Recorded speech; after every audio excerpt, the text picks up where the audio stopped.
Everyone, start करते हैं आज की क्लास। हमेशा की तरफ जहाँ तक हमारी स्लाइड्स चल चुकी हैं वहाँ तक हम चला देते हैं।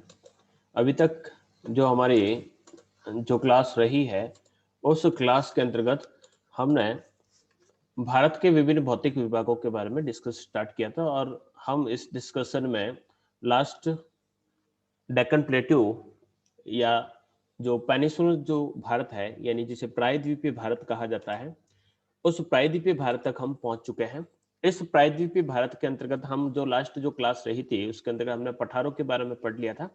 हम पूर्वी घाट तथा पश्चिमी घाट के बारे में डिस्कस कर रहे थे।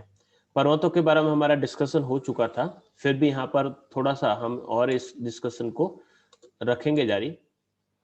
हम कल की जो क्लास रही थी उसके अंतर्गत हम वेस्टर्न घाट और ईस्टर्न घाट के बारे में बात कर रहे थे। अब वेस्टर्न घाट और ईस्टर्न घाट की हम बात करेंगे, उससे पहले हम देख लेते हैं कि किस प्रकार से। तो कल जो क्लास रही थी उसके अंतर्गत हमने एक डायग्राम के माध्यम से देखा था कि जो वेस्टर्न घाट है और ईस्टर्न घाट किस प्रकार से लोकेट है। तो हमारा जो भारत है और भारत के अंतर्गत हमने अगर इस घाट रीजन की बात करें तो वेस्टर्न जो घाट है वो हमारे यहाँ पर देखिएगा, यहाँ पर लिख रखा है वेस्टर्न घाट। और वेस्टर्न जो घाट है वो ये पूरा का पूरा रीजन हमारा वेस्टर्न घाट कहलाता है। अब वेस्टर्न घाट के अंतर्गत हम यहाँ से स्टार्ट करें, इससे भी काफी ऊपर तक जाएगा, ये हमारा पूरा पूरा वेस्टर्न घाट है। तो इस वेस्टर्न घाट को अगर हम लोकेट करें कि ये वेस्टर्न घाट कहाँ से कहाँ तक है, तो वेस्टर्न घाट जो है वह यहाँ पर आपके एक ताप्ती नदी जो सूरत के अंदर बहती है, सूरत के अंदर यहाँ पर है, इस नदी का नाम है ताप्ती। तो ताप्ती नदी का जो माउथ है, उस ताप्ती नदी के माउथ से लगाकर लास्ट जो सबसे दक्षिणतम बिंदु है जिसे हम कैप कैमोरिन कहते हैं या कन्याकुमारी, तो ये जो है इसे कहा जाता है कन्याकुमारी या कैप कैमोरिन। तो यहां से लगाकर यहां तक टोटल इसकी जो लेंथ है वह 1600 किलोमीटर, यानी यहां से लगाकर अगर हम कैलकुलेट करें कि ये कहां से कहां तक है, तो ये जो डिस्टेंस है यहां से लगाकर यहां तक की जो डिस्टेंस है, टोटल जो डिस्टेंस है वह है हमारे 1600 किलोमीटर। 1600 किलोमीटर की लंबाई के अंतर्गत ये फैला हुआ पूरा पूरा रीजन है जिसे हम पश्चिमी घाट कहते हैं। ये एक घाट, यानी इसको हमने कल देखा था कि ये एक पर्वत नहीं है, ये एक भ्रंश कगार है। भ्रंश कगार किस प्रकार के है, तो भ्रंश कगार का अर्थ ये हो गया, भ्रंश यानी फॉल्ट, और फॉल्ट से किस प्रकार से बनता है, तो फॉल्ट से जब क्लिफ बनता है, फॉल्ट का अर्थ होता है, यहाँ पर देखिएगा ये कोई स्ट्रक्चर है, अगर मैं कहूं कि हमने कोई ऐसा स्ट्रक्चर बनाया और ये पूरा का पूरा एक कॉमन एरिया था। अब इस कॉमन एरिया के अंतर्गत ये जो भाग है यहाँ से फॉल्ट आ गया, तो फॉल्ट आ गया, तो फॉल्ट आने के कारण यानी यहाँ पर फॉल्ट आने के बाद जैसे कि यहाँ पर मैं लिख देता हूँ WG, ये है वेस्टर्न घाट। तो फॉल्ट आने के कारण ये बना है। अब कैसे बना देखिएगा कि यहाँ पर आपका अरेबियन सी है, अरेबियन सी के बाद ये जो वेस्टर्न घाट है, और वेस्टर्न घाट का जो ढाल है कुछ इस प्रकार से, और इस प्रकार से यहाँ पर ईस्टर्न घाट है, और ईस्टर्न घाट के बाद यहाँ पर जो है वो है आपके बे ऑफ बंगाल, बंगाल की खाड़ी, ये है आपका अरेबियन सी, और ये है आपका वेस्टर्न घाट, और ये है आपका ईस्टर्न घाट, और बीच का जो भाग है वो आपका डेक्कन प्लेट्यूज या प्लेट्यू रीजन के नाम से जाना जाता है। तो ये जो रीजन है वेस्टर्न घाट का, ये कगार है। कगार का अर्थ हो गया कि इसका जो दूसरा हिस्सा है इसका, यानी पहले ये पूरा का पूरा किसी दूसरे भाग से कनेक्टेड था, अब कनेक्टेड था लेकिन यहां से क्रैक हो गया, और क्रैक आने के कारण ये जो पोर्शन है वो तो अलग चला गया, और ये भाग काफी उठा हुआ दिखाई देता है, और इस उठे हुए भाग को हम वेस्टर्न घाट कहते हैं, जो कि एक्चुअली में कोई माउंटेन नहीं है, ये माउंटेन न होकर एक कगार के रूप में जाना जाता है। भारत जो अलग हुआ था, अब भारत कहां से अलग हुआ, तो अगर हम इसे देखें तो भारत जो है यहां से, ये अफ्रीकन रीजन है, यहां से अलग हुआ था, यहां से अलग होकर यहां पर, तो इस कगार का हिस्सा, यानी इस कगार का जो एक हिस्सा है, यानी एक हिस्सा इस तरफ अफ्रीका के अंदर रह गया और दूसरा जो हिस्सा है वह भारत के अंदर, यानी जिसे वेस्टर्न घाट कहा जाता है, और दूसरा जो हिस्सा है वो अफ्रीका की ये जो बाउंड्री है इस बाउंड्री के आसपास आपको देखने को मिलेगा। तो इस प्रकार से ये जो घाट है इस प्रकार से कगार के रूप में देखने को मिलता है। अब बात करते हैं कि ये जो वेस्टर्न घाट है, इस वेस्टर्न घाट का जो नदन पॉइंट है, नदन पॉइंट का अर्थ होगा इस पूरे के पूरे ये घाट है। अब इस घाट का जो ये ऊपरी वाला जो हिस्सा है, इस ऊपर वाले हिस्से को कहा जाता है सहयाद्री। इसे कहा जाता है सहयाद्री, सहयाद्री के नाम से या सहयाद्री की पहाड़ियों के नाम से इसे जाना जाता है। ताप्ती नदी से के आसपास के क्षेत्र में आपको यहाँ पर विभिन्न प्रकार के लावा यानी बेसाल्ट जो लावा है उसका फ्लो देखने को मिलता है। 16 डिग्री नॉर्थ का जो लैटिट्यूड है वह वेस्टर्न घाट के दक्षिणी भाग यानी नीलगिरी तक यहाँ पर आपको जो ग्रेनाइट और नीस की चट्टानें देखने को मिलती हैं। उत्तरी सह्याद्री की सबसे ऊंची चोटी, यानी सह्याद्री कहा जाता है इसको, सह्याद्री की जो सबसे ऊंची चोटी यानी यहाँ की जो हाईएस्ट पीक है उस पीक का नाम है कालसुबई। कालसुबई जो है यहाँ की हाईएस्ट पीक है और इसकी जो लेंथ है वह है 1646 मीटर। 1646 ये 46 है, 46 मीटर ऊंची इसकी हाइट है और ये आपको यहाँ पर देखने को मिलता है। इसके बाद हम बात करें कि वेस्टर्न घाट है, तो वेस्टर्न घाट को हमने स्टार्ट किया था तापी नदी के मुहाने से लगाकर कन्याकुमारी तक आपको देखने को मिलता है। फिर बात करते हैं कुछ दर्रे, और दर्रों के बाद हम बात की थी कल कि जो कौन कौन से दर्रे पाए जाते हैं, तो यहाँ पर कंटिन्यू आपको 4 दर्रे यानी पास देखने को मिलते हैं और ये जो पास है वो रास्ता, तो यहाँ पर आपको एक पास यहाँ पर देखने को मिलेगा जो पूना की तरफ जाता है जिसे भोर घाट कहा जाता है। फिर एक आपको और दर्रा मिलेगा जिसे कहा जाता है थालघाट। पहले थालघाट आएगा, पहला आएगा थालघाट। थालघाट के बाद थाल घाट जो है यहाँ पर जो मुंबई से नासिक की तरफ जाता है। फिर है भोर घाट जो मुंबई से पुणे की तरफ जाता है। यहाँ पर आपको एक पाल घाट और देखने को मिलेगा और यहाँ पर आपको लास्ट में सैनकोटा नाम का एक और पास देखने को मिलेगा। तो इस प्रकार से यहाँ पर अलग अलग प्रकार की इस प्रकार के घाट देखने को मिलते हैं। जो वेस्टर्न घाट है उस वेस्टर्न घाट का जो ईस्टर्न प्लेन जो ईस्टर्न पार्ट का अर्थ हो गया ये पार्ट, इस पार्ट से अगर देखें तो यहाँ पर कई नदियां निकलती हैं। इन नदियों की अगर बात करें तो मुख्य रूप से यहाँ पर जो नदियां हैं उसमें गोदावरी, भीमा, कावेरी, कृष्णा, कावेरी नहीं है सॉरी, कृष्णा, भीमा और गोदावरी, ये 3 नदियां यहाँ पर देखने को मिलती हैं। यहाँ पर इसके ठीक नीचे की तरफ आपको इलायची की पहाड़ियां यानी दक्षिणी भाग की अगर बात करें तो यहाँ पर मैं इसको साफ करके आपको बताता हूँ। यहाँ पर जो दक्षिणी भाग है उस दक्षिणी भाग में आप यहाँ पर कार्डमम यानी कई पहाड़ियां आपको देखने को मिलेगी। उस पहाड़ियों के अंतर्गत कुछ इलायची की पहाड़ियां हैं। ये विश्व प्रसिद्ध जो आपका स्वास्थ्यवर्धक जो क्षेत्र है जिसे ऊटी कहा जाता है, तो ऊटी को हम ऊट कमंडलम के नाम से जानते हैं। ये नीलगिरी जो पर्वत है उस नीलगिरी पर्वत के ऊपर आपको ये ऊटी नाम का एक हिल स्टेशन देखने को मिलता है। इसके अलावा पालनी की पहाड़ियां, इलायची की पहाड़ियां, अगस्ता मलाई की पहाड़ियां, ये कुछ पहाड़ियां जो हैं आपको यहाँ पर देखने को मिलती हैं। तो ये पूरा का पूरा जो भाग है आपका वेस्टर्न घाट के नाम से जाना जाता है। फिर हम बात करें यहाँ पर आपको लोनावला या महाबलेश्वर जो है वो भी आपको यहाँ पर देखने को मिलता है। फिर हम लास्ट इसके आगे चलते हैं, ये आपके पश्चिमी घाट हो गया। पश्चिमी घाट के बाद पश्चिमी घाट का जो विस्तार है ताप्ती नदी की घाटी से लगाकर नीलगिरी पहाड़ी तक आपको देखने को मिलता है। इसके अलावा जो घाट है, घाट के अंतर्गत एक वेस्टर्न घाट हो गया और एक है आपका ईस्टर्न घाट। ईस्टर्न घाट के बारे में मैं थोड़ा सा बता देता हूं आपको। जो ईस्टर्न घाट है जिसे हम पूर्वी घाट कहते हैं, तो पूर्वी घाट कहां से कहां तक फैला हुआ है? पूर्वी घाट की बात करें तो ये आपका पूरा का पूरा पूर्वी घाट जो है, यहाँ से इसको हम स्टार्ट करेंगे तो ये पूरा का पूरा है, यहाँ का जो क्षेत्र है ये कहलाता है पूर्वी घाट।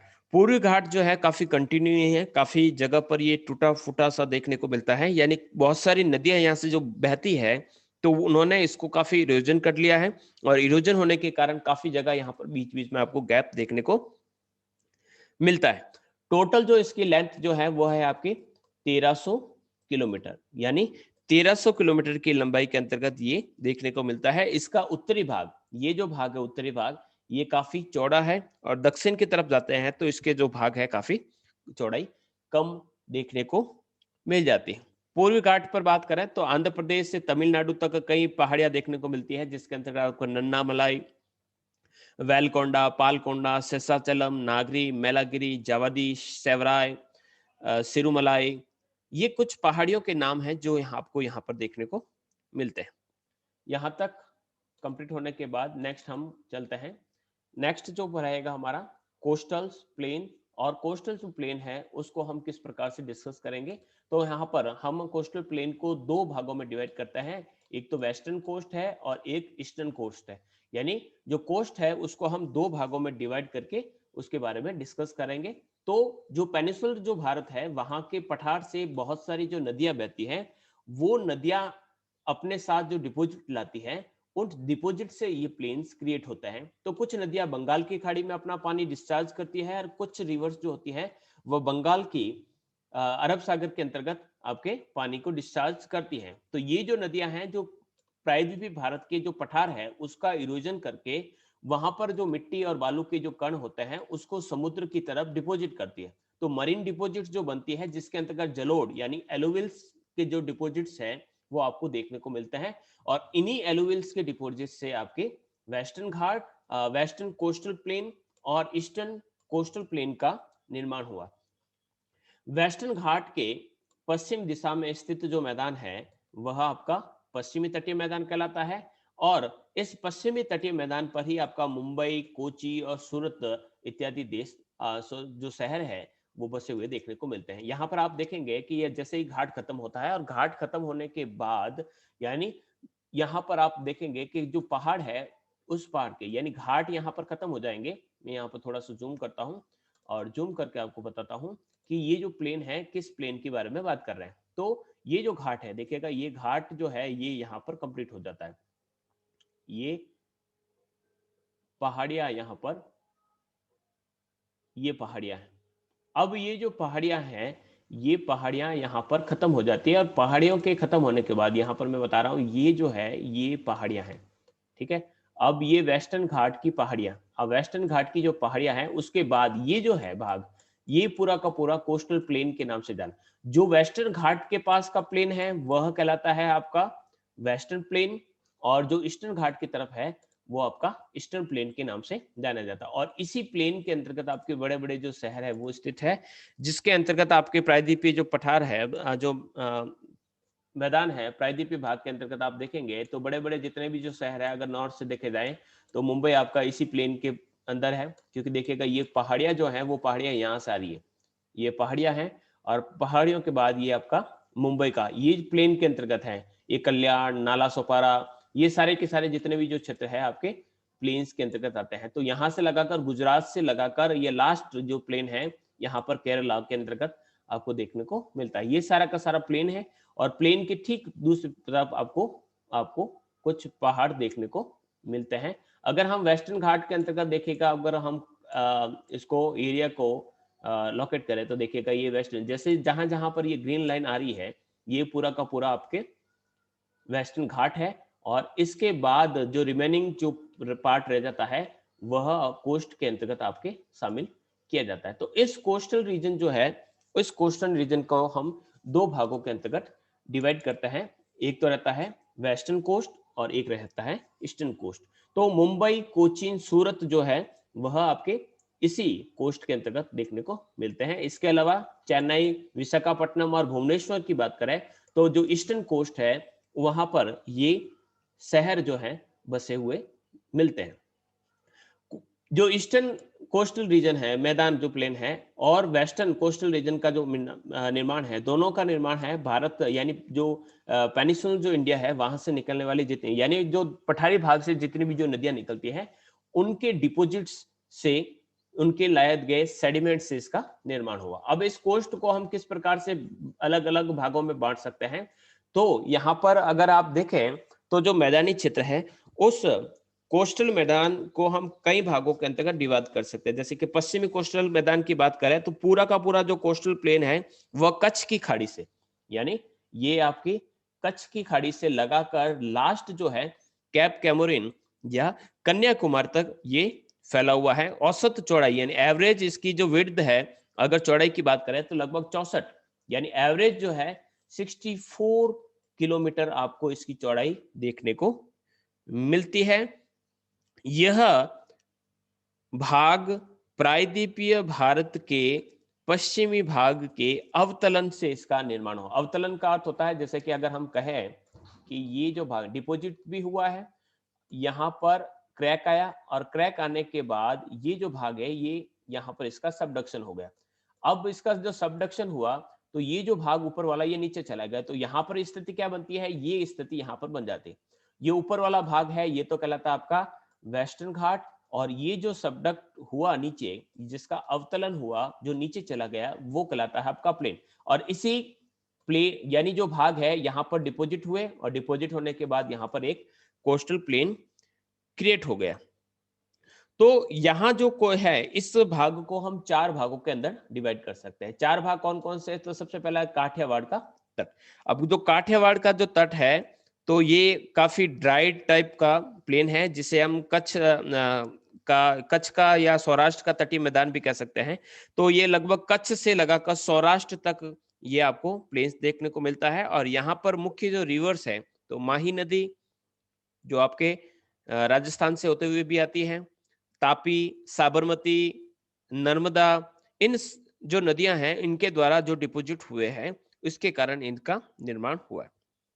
ये समुद्र तल से काफी कम ऊंचा है, अतः इसका जो कोस्टल प्लेन है वह नर्मदा और ताप्ती नदियों के अंतर्गत वहां पर एस्चुरी यहाँ पर क्रिएट होती है। ये तो हो गया आपके गुजरात के अंतर्गत जो काठियावाड़ या गुजरात का मैदान कहलाता है। फिर दूसरा जो है वो है कोंकण का तट। अब कोंकण का जो तट है वो यहाँ पर है दमन, देखिएगा दमन। दमन किसमें है? दमन और दीव गुजरात के अंदर। दमन से लगाकर गोवा तक का जो बीच का जो क्षेत्र है वह कहलाता है कोंकण तट। मुंबई के पास यानी जहां पर मुंबई देख मिलती है तो मुंबई के पास ये काफी चौड़ा देखने को मिलता है।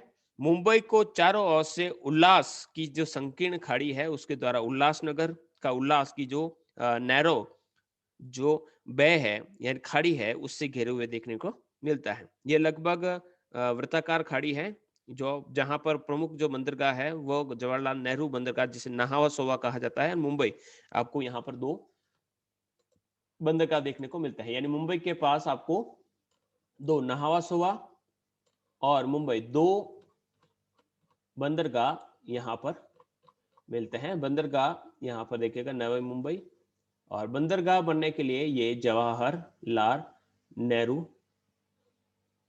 पोर्ट ये बंदरगाह है। और इस बंदरगाह एक बंदरगाह ये है और एक नाला सोपारा के आसपास ये मीरा भाईंदर के आसपास यहाँ पर भी एक बंदरगाह आपको देखने को मिलता है। यानी बहुत सारे यहाँ पर पालघर के ये दादर नागर हवेली आगे की तरफ है दमन, ये तो यहाँ पर आपको बंदरगाह मिलता है।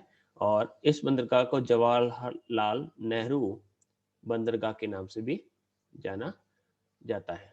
ये बंदरगाह यहाँ पर बना हुआ है। इसके बाद नेक्स्ट जो है वह है आपके तीसरे नंबर जिसे कन्नड़ कोस्ट कहा जाता है। कन्नड़ का तटीय मैदान ये गोवा से लगाकर मैंगलोर तक है। यहाँ पर लैटेराइट मृदा देखने को मिलती है। लेटराइट मृदा एक ऐसी प्रकार की ईंट, लेटराइट का अर्थ होता है ईंट के रंग के समान, जहां पर ज्यादा रेनफॉल होता है वहां पर इस प्रकार की मिट्टियां देखने को मिलती है, वहां पर आपको इसी प्रकार की मिट्टी मिलती है। और कॉफी और चावल की एग्रीकल्चर यहाँ पर देखने को मिलती है। लास्ट जो काफी इंपॉर्टेंट रहता है वो रहता है मालाबार कोस्ट। मालाबार कोस्ट है जो मंगलोर से लगाकर कन्याकुमारी तक फैला हुआ है। इसके आसपास में कई लेगून या कयाल पाए जाते हैं। कयाल एक्चुअल में क्या है, कयाल जो शब्द है वह शब्द यूज किया जाता है ऐसी झीलें। अब कयाल को दिखा देते हैं, जैसे कि हम केरला के अंतर्गत जाते हैं तो ये है केरला। अब केरला के अंतर्गत आपको कई कयाल्स देखने को मिलती है। कयाल का अर्थ होता है यहाँ पर लेगून्स मिलते हैं।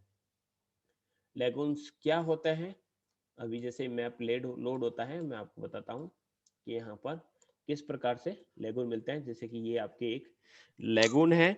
लेगून की बात करें तो आपके अष्टमुडी भी है। नेट की स्पीड साइज स्लो है इसलिए लोड नहीं हो रहा है। तो ये आपके यहाँ पर यानी कोस्टल रीजन से पास लगते हुए आपको कुछ ऐसे छोटी छोटी सी झीलें देखने को मिलती हैं जो यहाँ पर केरला के तट पर आपको बहुत ज्यादा मिलती हैं। तो यहाँ पर अलग अलग प्रकार के इस प्रकार के लेगून्स मिलती हैं, और लेगून्स के अंतर्गत एक तो वेम्बनाड है और एक अष्टमुडी जो है वहां पर देखने को मिलती है, जहां पर टूरिज्म भी डेवलप हो रहा है और साथ ही साथ वहां पर जो फिशिंग इंडस्ट्री है वो भी काफी डेवलप होती है। काफी ज्यादा बारिश होती है और टेम्परेचर भी काफी अधिक रहता है, इसलिए यहाँ पर जितने भी जो स्पाइसेस है, गरम मसाले है, नारियल है, केला, सुपारी, चावल की खेती की जाती है। सबसे पहले भारत में जो मानसून आता है तो सबसे पहले जो जून मंथ का जो फर्स्ट वीक है वहां पर सबसे पहले मानसून की जो एंट्री होती है वो इसी मालाबार कोस्ट के अंतर्गत देखने को मिलती है। तो ये मैप शायद लोड नहीं हो पा रहा है, कोई बात नहीं। तो ये आपके मैंगलोर का तट। इसी प्रकार से हम ईस्टर्न घाट की बात करें तो ईस्टर्न घाट को भी यहाँ पर 3 भागों के अंदर डिवाइड कर लिया गया है। और सबसे पहले अगर बात करें तो इस मैदान को जो भाग है वो कहाँ पर, यहाँ पर एक नदी बहती है जिसका नाम है स्वर्ण रेखा। स्वर्ण रेखा नदी से लगाकर ये कोस्टल प्लेन स्टार्ट होता है और स्वर्ण रेखा के नदी से लगाकर लास्ट जो है कन्याकुमारी तक ये पूरा का पूरा मैदान देखने को मिलता है। और इसको हम मुख्य रूप से 3 भागों के अंतर्गत बांट सकते हैं, यानी पूरा का पूरा जो भाग है उसको हम 3 भागों के अंदर डिवाइड करते हैं। तो सबसे पहले यहाँ पर जो स्वर्ण रेखा नदी है, फिर हमने कहा यहाँ पर महानदी, और महानदी का यहाँ पर देखिएगा ये यहाँ पर डेल्टा बना हुआ, ठीक है। तो यहाँ कुछ जो नदियां हैं वो डेल्टा क्रिएट करती है। तो सबसे पहले हम बात करते हैं ये उत्कल। उत्कल यहाँ पर थोड़ा सा मोबाइल को घुमा कर देख लीजिएगा, ये है उत्कल या इसे ओडिशा का कोस्ट कहा जाता है। तो लगभग 400 किलोमीटर लेंथ वाला जो ये कोस्ट है, जो महानदी का जो डेल्टा है उसके पास आपको काफी चौड़ा देखने को मिलता है। यहाँ पर जो है आपको चिल्का लेक देखने को मिलेगा, जो एक साल्टिस्ट लेक है भारत का सबसे बड़ा साल्टिस्ट जो लेक है वो आपको इसी रीजन के अंतर्गत यानी उड़ीसा के अंतर्गत मिलता है, जिसे लेक चिल्का के नाम से जाना जाता है। इसके अलावा यहाँ पर उत्कल का जो मैदान है इसके किनारों पर आपको पाराद्वीप जो बंदरगाह है वो आपको यही देखने को मिलेगा। ये यहाँ पर मैं लेक चिल्का को सर्च करते हैं, लेक चिल्का, ये तब तक सर्च होता है तब हम यहाँ पहुँच जाते हैं। ये पहुँच गए हम, ये देखिएगा ये चिल्का लेक है, ये आपके साल्टिस्ट लेक है जो आपके उड़ीसा के अंतर्गत मिलती है। इसके अलावा पाराद्वीप जो बंदरगाह है, यानी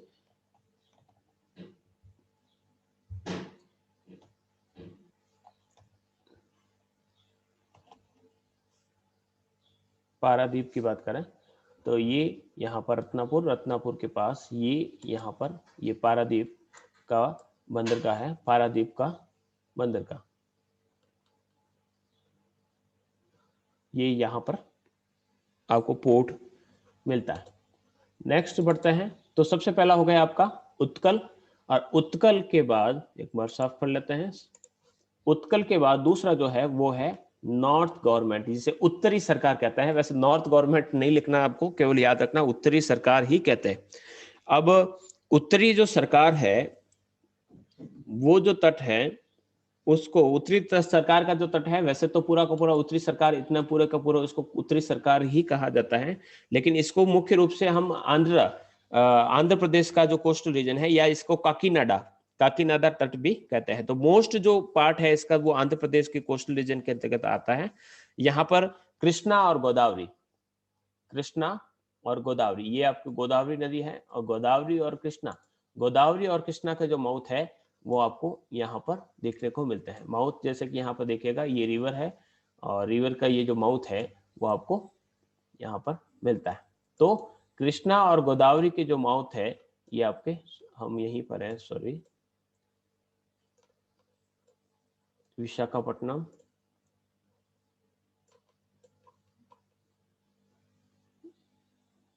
ये ईस्टर्न घाट को लोकेट कर रहा है। तो यहाँ पर आपको ये दो नदियां मुख्य रूप से मिलती है। फिर इसके अलावा यहाँ पर कोलेरो नाम की एक द्वीप है, कोलेरो नाम की जो झील है वो यहाँ पर मिलती है। इसके बाद हम बढ़ते हैं आगे नेक्स्ट स्लाइड पर, और लास्ट जो बढ़ता है आपका कोरोमंडल। कोरोमंडल जो है काफी इंपॉर्टेंट है। तो कोरोमंडल जो है वह कृष्णा नदी का डेल्टा, या कृष्णा नदी का ये जो डेल्टा है, इस कृष्णा नदी के डेल्टा से लगाकर, कृष्णा नदी का डेल्टा से लगाकर ये कावेरी नदी का जो डेल्टा है वहां तक ये पूरा का पूरा जो क्षेत्र है वह आपके कोरोमंडल तट के अंतर्गत आता है। यानी पुलिकट झील से लगाकर तमिलनाडु के कन्याकुमारी तक, यानी लगभग हम पूरा इसको इसके साथ शामिल भी कर सकते हैं। ये पूरा का पूरा क्षेत्र है जो आपके कोरोमंडल के अंतर्गत आता है। यहाँ पर एक पुलिकट लेक है, इसे एक श्री हरिकोटा जो द्वीप है वो आपको यहीं पर देखने को मिलेगा। श्री हरिकोटा द्वीप जो आपके यहाँ पर भारत के जो प्रक्षेपत्र है उसके जो टेस्टिंग किए जाते हैं वो श्री हरिकोटा द्वीप से ही किए जाते हैं। यहाँ की एक और विशेषता है कि यहाँ ये भारत का एकमात्र जो क्षेत्र है, यानी अगर कोरोमंडल की बात करें तो कोरोमंडल मुख्य रूप से आपका आया हुआ है तमिलनाडु। तो ये भारत का एकमात्र ऐसा क्षेत्र है जहां पर सर्दियों के समय बारिश होती है। यानी अभी वर्तमान में बिल्कुल भी बारिश नहीं होगी, लेकिन जब सर्दियों के समय जो लौटने वाला जो मानसून है, जो वापस एंड में जाता है, जैसे सितंबर में एंड हो जाता है, सितंबर के अक्टूबर नवंबर के अंतर्गत मानसून वापस लौट जाता है, और लगभग नवंबर दिसंबर में यहाँ पर काफी बारिश होती है। तो लौटते हुए मानसून से शीतकाल के अंदर यहाँ पर काफी बारिश होती है। इसके बाद जो नेक्स्ट रहता है वो रहता है हमारे द्वीप। अब द्वीप की बात करते हैं तो पश्चिमी तटीय मैदान के बारे में हम डिस्कस कर चुके हैं। तो ये लगभग आपके गुजरात से कन्याकुमारी तक है, कैप कोमोरिन या कुमारी अंतरीप के नाम से भी जाना जाता है। कोस्ट जो वेस्टर्न जो कोस्टल है नर्मदा और ताप्ती नदियों के मुहाने पर है, माउथ एरिया पे है। गुजरात से लेकर गोवा तक का जो भाग होता है उसे कोंकण तट कहते हैं। गोवा से लेकर कर्नाटक के मैंगलोर तक का जो भाग है उसे कन्नड़ तट, और मैंगलोर से लगाकर कन्याकुमारी तक का जो कोस्ट है उसे मालाबार तट कहा जाता है। मालाबार का जो मोस्ट ऑफ पार्ट है वो केरला के अंतर्गत आता है। धरातल पर स्थित, यानी जो लैंड एरिया के अंतर्गत स्थित समुद्र का वह जल जो चारों तरफ से भूभाग से घिरा हुआ है, यानी यहाँ पर इस प्रकार से मैंने एक स्ट्रक्चर बना दिया। तो यहाँ पर पूरा का पूरा समुद्र है, और समुद्र का पानी कुछ इस तरफ आगे के अंदर की तरफ चला गया। तो इस प्रकार से जो भाग होता है उसे हम लेगून्स कहते हैं। ये खारे पानी की झील होती है। देखिएगा यहाँ पर जो है पानी अगर भर जाता है अंदर तो ये एक झील बन जाती है। मालाबार तट पर कुछ लेगून्स पाई जाती है, जैसे कि केरला के अंतर्गत आपके वेम्बनाड और अष्टाईमुडी जो है लेक्स आपको देखने को मिलते हैं। दोनों ही बोथ आर साल्टिस लेक के अंतर्गत गिने जाते हैं। केरला के अंतर्गत इस प्रकार के जो लेगून्स होते हैं उन्हें कयाल कहा जाता है। स्पेशली ये टर्म्स यहाँ पर यूज की जाती है।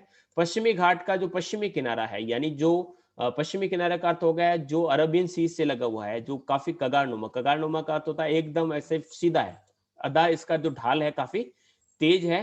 तेज ढाल होने के कारण वेस्टर्न घाट से जितने भी जो रिवर्स निकलती है जो अरेबियन सी की तरफ जाती है काफी तेज गति से पहुंचती है, और इस कारण वहां पर वो एस्चुरीज या ज्वार नद मुख जिसे हिंदी में कहा जाता है वो बनाती है, यानी डेल्टा नहीं बनाती है। गुजरात में नर्मदा ताप्ती तथा कर्नाटक में शरावती, गोवा में मांडवी और जुआरी नदियां एस्चुरी बनाती हैं, यानी ज्वार नद मुख का निर्माण करती है। नर्मदा और ताप्ती के बारे में पहले से बता चुका हूँ, दोनों ही भ्रंश घाटियों के अंतर्गत यानी फॉल्ट वैली के अंतर्गत बहती है। शरावती, मांडवी और जुआरी, ये जुआरी और मांडवी दोनों गोवा के अंतर्गत है। अक्सर ये प्रश्न कई बार कॉम्पिटिशन्स में पूछा जाता है। इसके अलावा केरल में भरतपुजा और पेरियार नदियां जो एस्चुरी है वह निर्माण करती है। ये मोस्ट ऑफ रिवर्स जो है वो आपके एस्चुरीज क्रिएट करती है, डेल्टा नहीं बनाती है। गोवा की राजधानी पणजी जुआरी नदी के कोस्ट के पास है। ईस्टर्न जो प्लेन्स है तो कई प्रकार की नदियों के डेल्टों से इसका निर्माण हुआ है, यानी पूर्वी घाट के जो मैदान है उसका निर्माण नदियों के निक्षेप के कारण हुआ है। नदियों के जो डिपोजिट्स है वो जब जम जाते हैं तो उसका मैदान बन जाता है और काफी प्रोडक्टिव या काफी उपजाऊ माना जाता है। धान की खेती यानी जो चावल है राइस प्रोडक्शन के लिए काफी बेहतर है। फिर कोरोमंडल जो तट है, जो कावेरी और अन्य नदियों की घाटी में धान की खेती पर्याप्त मात्रा के अंदर की जा रही। हुगली नदी जो आपके कलकत्ता के पास है, गंगा की ट्रिब्यूटरी है। कन्या से लगाकर आपने जैसे कि मैंने वहां पर जो बताई थी कि जो स्टार्ट जो होता है, ये जो कोस्ट जो स्टार्ट होता है वह या फिर तो हुगली नदी कह लीजिए, या हुगली नदी के अलावा अगर दूसरा नाम देना चाहे तो मैंने वहां पर पहले जो बताया था उस नदी का जो नाम है वह है स्वर्ण रेखा। स्वर्ण रेखा या हुगली नदी से स्टार्टिंग होती है। पूर्वी कोस्टल जो है काफी अधिक चौड़ा है, यानी जो तमिलनाडु है वहां पर काफी चौड़ा है।